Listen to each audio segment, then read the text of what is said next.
sebuah pengalaman kelam yang terjadi saat aku masih mengenakan seragam putih abu-abu. Kisah ini bermula di sebuah kota kecil di Sumatera. Sekitar tahun 2008 atau 2009, saat aku duduk di bangku kelas 3 SMA.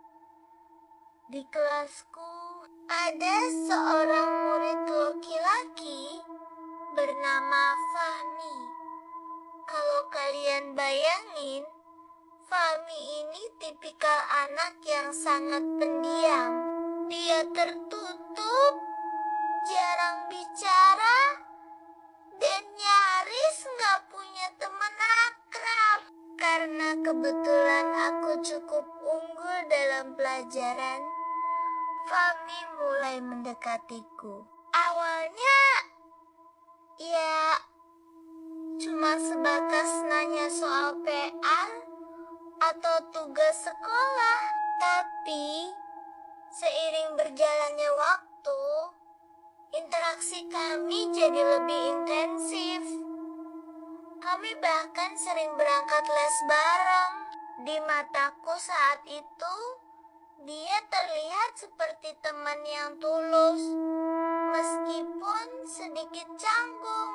Akhirnya, persahabatan kami bertiga, ku, Fahmi, dan seorang teman perempuan bernama Indi menjadi sangat akrab. Kami kemana-mana, seringnya bertiga, sampai suatu hari Indi dilanda kegalauan asmara yang cukup parah. Dia benar-benar putus asa. Saat itulah Fahmi melontarkan sebuah ide yang kalau aku ingat sekarang masih bikin bulu kuduk berdiri. Dia ngajak kami untuk pergi ke dukun. Aku masih ingat jelas nama dukun itu, Baksum. Lokasinya sangat terpencil, nuansanya gelap banget, dan aroma kembang 7 rupa menusuk hidung begitu kami masuk. Awalnya aku cuma ikut karena rasa penasaran. Niatnya cuma nemenin Indi. Aku sama sekali nggak tahu keisengan sesaat itu ternyata adalah pintu yang baru saja kubuka lebar-lebar untuk kehancuranku sendiri. Tanpa ku sadari sedikit pun, Fahmi, teman pendiamku itu, sudah punya rencana jahat yang ditanam jauh sebelum kami melangkah keluar dari tempat Baksum. Waktu berlalu, aku lulus SMA dan berhasil melanjutkan studi ke Yogyakarta. Aku pindah kosan, bertemu dengan teman-teman baru, dan memulai hidup baru sebagai mahasiswa. Di Jogja inilah nasib mempertemukanku dengan seorang teman kos bernama Dina. Kebetulan Dina ini punya kenalan yang ternyata juga orang pintar. Seorang dukun bernama Mbak Ol. Suatu malam, iseng-iseng aku ngobrol lewat teleponnya Dina dengan Mbak Ol ini. Awalnya percakapan kami biasa aja, cuman membahas hal-hal spiritual yang ringan. Tapi di tengah perbincangan itu, Mbak Ol tiba-tiba terdiam. Suaranya mendadak berubah jadi lebih berat. Dan dia mengucapkan kalimat yang mengubah seluruh pandanganku terhadap Fahmi. "Endu, kamu itu sudah lama jadi incaran orang," katanya pelan lewat telepon. "Orang ini teman dekatmu.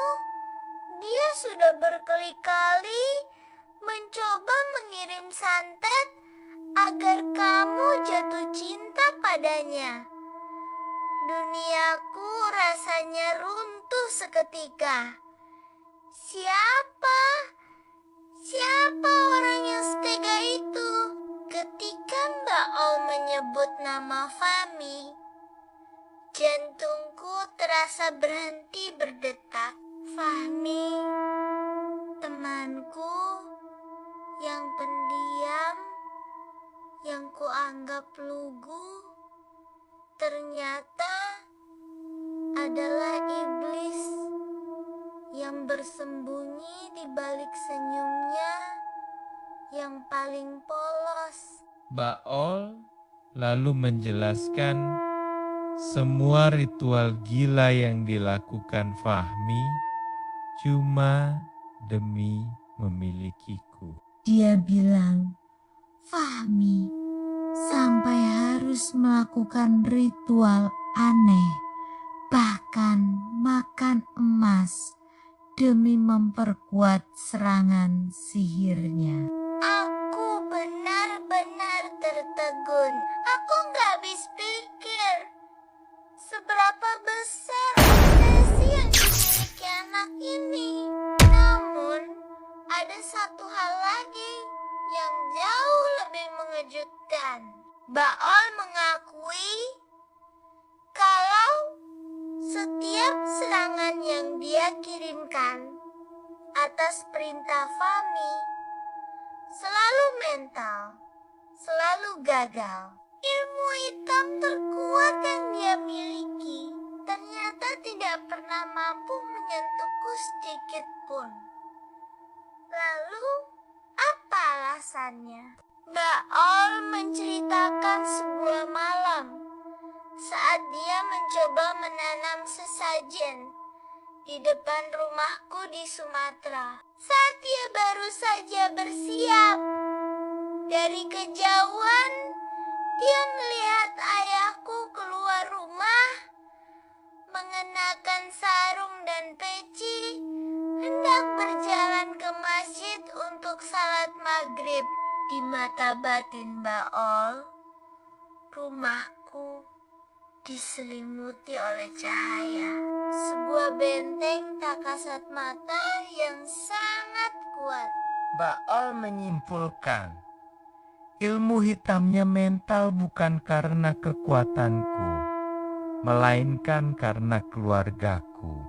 Karena ayah dan ibuku yang setiap hari rajin beribadah dan selalu mendoakan anak-anaknya perlindungan dari Tuhan adalah benteng yang tidak bisa ditembus oleh sihir manapun di dunia ini. Kebenaran lain juga terungkap setelahnya. Fahmi ternyata tidak hanya menggunakan jasa Mbak Ol.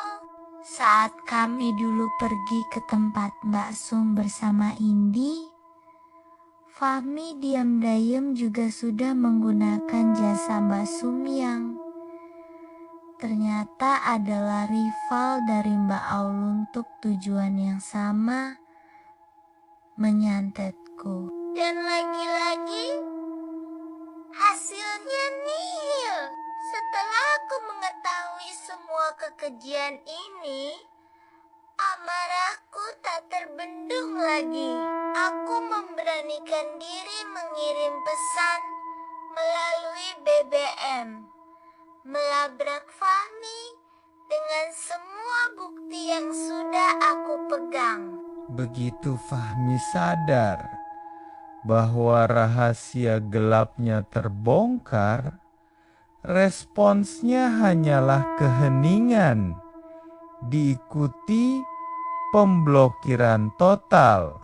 Dia menghilang begitu saja. Kabar terakhir yang aku dengar, dia langsung pulang ke Sumatera dan tak pernah terlihat lagi di Jogja. Sejak saat itu, kisah ini memberikan 3 pelajaran penting yang sampai sekarang selalu aku pegang teguh. Pertama, jangan pernah, bahkan hanya untuk iseng sekalipun, mendekati dunia perdukunan. Kita tidak pernah tahu celah apa yang sedang kita buka untuk hal-hal buruk masuk ke hidup kita. Kedua, kekuatan ibadah dan doa adalah perisai yang paling kuat. Seperti yang dikatakan Mbak Ol, iman kita adalah benteng yang tidak bisa ditembus oleh kekuatan gelap manapun. Dan yang terakhir, berhati-hatilah pada orang terdekat, karena kita tidak pernah tahu apa yang tersembunyi di balik senyum paling pendiam sekalipun. Terima kasih sudah mendengarkan ceritaku. Jangan lupa untuk subscribe dan sampai jumpa di video berikutnya.